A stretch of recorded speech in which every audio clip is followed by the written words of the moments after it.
Hello YouTube, hope you're having a great day today. Today I want to talk to you about a third of a three-part series that I kind of wanted to do this morning, where I unpack three separate adventure stories, all written in the 1910s, and all three of which actually play into my three separate genres of fantasy, science fiction, and horror, where this channel kind of wants to sort of unpack all these great and unforgotten classics of long ago. This morning what I want to do is look at Abraham Merritt's The Moonpool. And we're going to be looking at that here in a little bit. But this is going to be a lot longer of a review than the other two books that I did. I started off with The Lost World by Sir Arthur Conan Doyle, which is, I think, a video clocked in about 10 minutes long, which introduced what I'm doing for the three videos today.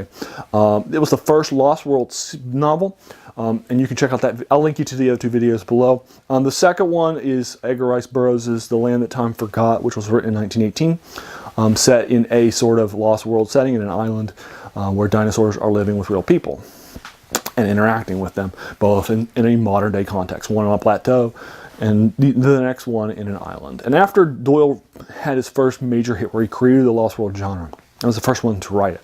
A lot of people would come along and write in those sort of genres. And A. Merritt's going to be the next one. So let's talk about Abraham Merritt a little bit first. But again, I'm going to let you know this video is going to be a little longer than those other two, which clocked in about 10 minutes each, because I'm actually going to be reviewing two stories for this, not one. And we'll talk about why. I'm actually going to be reviewing The Moonpool, the short story, and then I'm also going to be reviewing The Moonpool, the novel. So we're going to be reviewing both of Merritt's Moonpools. So let's take a look at Abraham Merritt first, and then we'll come back to The Moonpool. So Abraham Merritt was a major influence in science fiction and fantasy. He's actually in the Science Fiction Hall of Fame. He was, I think, in the 4th class that was inducted.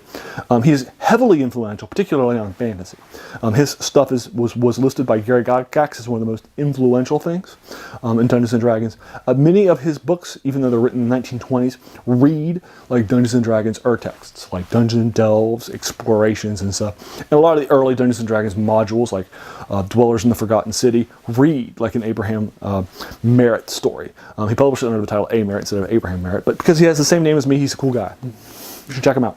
But he actually hugely popular after the story that we're about to talk about hit, and he became a hugely highly successful author and such. And he writes all three of the genres that we talk about: horror, science fiction, and fantasy. But fantasy is where he's really well known for setting the stage and setting the tone of the sort of adventurous, fun fantasy that we'll be looking at. I've read a number of Abraham Merritt stuff. In fact, I actually read his first thing when I was in grade school.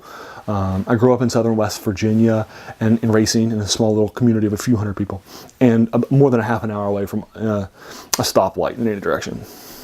The entire county I grew up in, Boone County, only had 3 towns in the entire county that had that were big enough and important enough to actually be incorporated and have a local government. That's how remote I grew up. And this little tiny town in Racine, West Virginia. I was a huge reader growing up there, and had this little tiny community library at the local state park, which was about a mile away. And I would regularly walk to the library, check out books there, 2 or 3 books, and then walk back and read them on the way back. And I actually checked out 2 of Abraham Merritt's books from that library and read them when I was a kid. The Metal Monster and Dwellers in the Mirage, both of which we'll probably be looking at later on, as well as his most influential work, Ship of Ishtar, which we'll definitely be looking at later on. But Abraham Merritt is very much a very interesting writer because of how he writes in all 3 different genres and such. And he's very influential, and he has some interesting ideas. The Ship of Ishtar is an incredibly well-conceived and concepted story. It's very different from your normal sort of fantasy adventure stuff. But he definitely is kind of an adventure enthusiast, and he's going to really kind of embrace that sort of fun adventure, exploration, which again really sort of feels like an D&D kind of a writer. And Gary Gygax includes him in his Appendix N as one of the most influential people in Dungeons & Dragons. So let's take a look. Now, I first came across The Moonpool because I was a big fan of H.P. Lovecraft and horror at the time. And H.P. Lovecraft, there was this book written it was edited here by Mr. Anderson. And Mr. Anderson here puts together what H.P. Lovecraft was this big writer, and he actually wrote down what he considered to be the best horror short stories of all time, and what he would actually have written and published if he had published a book on the best short stories in the horror genre of all time. And he has in this book, he considers one of the best horror short stories of all time, Abraham Merritt's The Moonpool. So I read it. And it includes a lot of other things in here too. The Fall of the House of Usher by Edgar Allan Poe, Algernon Blackwood's The Willows, which I do consider the best horror short story of all time, and I'll link to you that below because I've already done a video on that. And included lots of things in here like Algernon Blackwood, Arthur Machen, M.R. James's Count Magnus, lots of people in here too. Ambrose Bierce is in here too. Okay, so it's a pretty good, solid collection of stuff in this short story. And he has in here The Moonpool, which he considers to be this great short story, and I agree with him. It's a great short story. So let's take a look at The Moonpool. Before A. Merritt published The Moonpool in 1918, he had only written a few short stories, minor magazines, and so forth. The Moonpool put him on the map in a major way. It's a large short story. It's long. It's almost novella length for its era. So it'll take a couple hours to read it, but it's worth it. It's a good story. But basically, it's set in Nan Madol, in the ruins of this Pacific place out in Micronesia. Nan Madol is actually a real life place. It's on an artificial island that was actually created. It's this giant. It's the ruins of this giant sort of part of the Micronesian culture and society that used to live. These handful of ruins that are left, and we're not sure that much about the history of them, how they got there, and that sort of thing. So they fascinated archaeologists for a long time, and they were very popular during this era. This was the era of exploring the world and archaeology and the great sort of the mysteries of archaeology. So this is the era of the expeditions to the north and to the south, and the great archaeological findings like of King Tut and his tomb, the Bible and the Dead Sea Scrolls, and all these great sort of archaeological sort of discoveries are happening, and all this. So this is an era that has really put archaeology on the map in a major way. So Nan Madol was a very popular subject in the press and with people's kind of concepts and such, because we don't know where it came from and all this mystery around it. So he sets his story there, and now his initial short story, and I agree with Lovecraft, it's a horror short story, but it's incredibly good. What it does is, and again, I'm not going to give away the plot in case you want to go read it, but it's incredibly well done, and it has this sort of portal that's going to kind of pull in people into it. This moon pool that's in the center of this ruins of Nan Madol that at the right time of the year is going to turn on. It's going to pull people into it and draw them towards it, and they're going to disappear. The portal, the story is classic fantasy. I'm sorry, it's classic fantasy. It's classic horror. It's not fantasy at all, or science fiction at all, and that's not going to happen. And then after that short story is published and it's a huge hit, he decides to write a sort of sequel to it. And what he does is then he writes this novel, The Moonpool. Now what he's going to do is he's going to take his short story and he's going to make it the first 5 chapters of this novel. So, and then the novel is going to pick up after that short story is. Now I'm going to tell you right up front, this novel, first 5 chapters, not as good as the short story. What he does is he takes the concepts and he'll expand upon them. He'll introduce plot lines that he's going to bring back into the other stuff. I think some of the writing isn't as strong, and so forth. And even he said that, like Lovecraft talks about having him sitting down with when he met Merritt, and they talked about their various works and such. And he said to Merritt, "I think your short story was a lot better than your first 5 chapters of your novel." Merritt said, "Yeah, I agree. In retrospect, I think it was better too." I mean, he agreed with Lovecraft, but he does. And so basically what happens is that after people are pulled through the moon pool, what's going to happen is they're going to enter this other world. And guess what? It's a lost world. It has a lot of the lost world sort of genres and concepts and characters that are out there. It's a different world. And then it's going to kind of turn into a fantasy. So it started out as a horror story with sort of these science fiction elements to it. And now it's more of a fantasy with some science fiction elements to it instead. And it's going to be a fantasy adventure on the other side of the novel, on the other side of the portal. And so that's going to be beyond the moon pool. And it's going to be very interesting. There's going to be a lot of characters. There's going to be a lot of fun things that are happening. A lot of sort of traditional sort of tour of the world. We've got some people we're going to need to help out and save from these locals and such. So there's going to be some adventures, some touring, and that sort of thing, in a very typical sort of a Lost World sort of style of writing. But it's definitely kind of a Lost World. But the thing is that the story has a tonal shift from the horror short story, which I consider to be great. I agree with Lovecraft. I wouldn't put him as one of my top 10, but I would consider it to be a great short story. And I also wouldn't But the novel itself has a tonal shift, and I think one of the things he tries to do is he tries to remove some of that sort of horror feel from the first 5 chapters, because the rest of the book isn't a horror story. It's not a horror at all. It's a fantasy. It's a fun fantasy with some light science fiction, some soft science fiction elements to it. So because of that, I think he kind of removes some of that classic horror tone from it, which is fine. I mean, it's his work. It's his first novel. He's going to make some mistakes, but it's fun. It has that first novel feel. You know, this is a guy who's written 4 or 5 short stories. One of his short stories suddenly takes off like a night out of the. So he says, you know what? I'm going to novelize this. Let's make this work. And it's his guy's first novel, so I understand there's going to be some tonal issues and stuff. His later stuff doesn't have that sort of genre shift or anything like that. You know, it's much more codified and stronger stuff. But as a result, it's still a good read.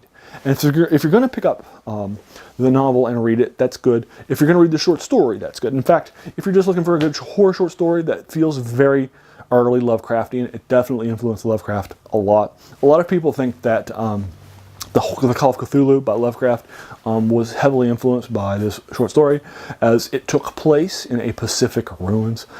In that case, the island of Rilliet and its ruins that went back to a lot earlier of a society. But here we have Nan Madol in the real life world, ruins of Pompeii, as in Micronesia.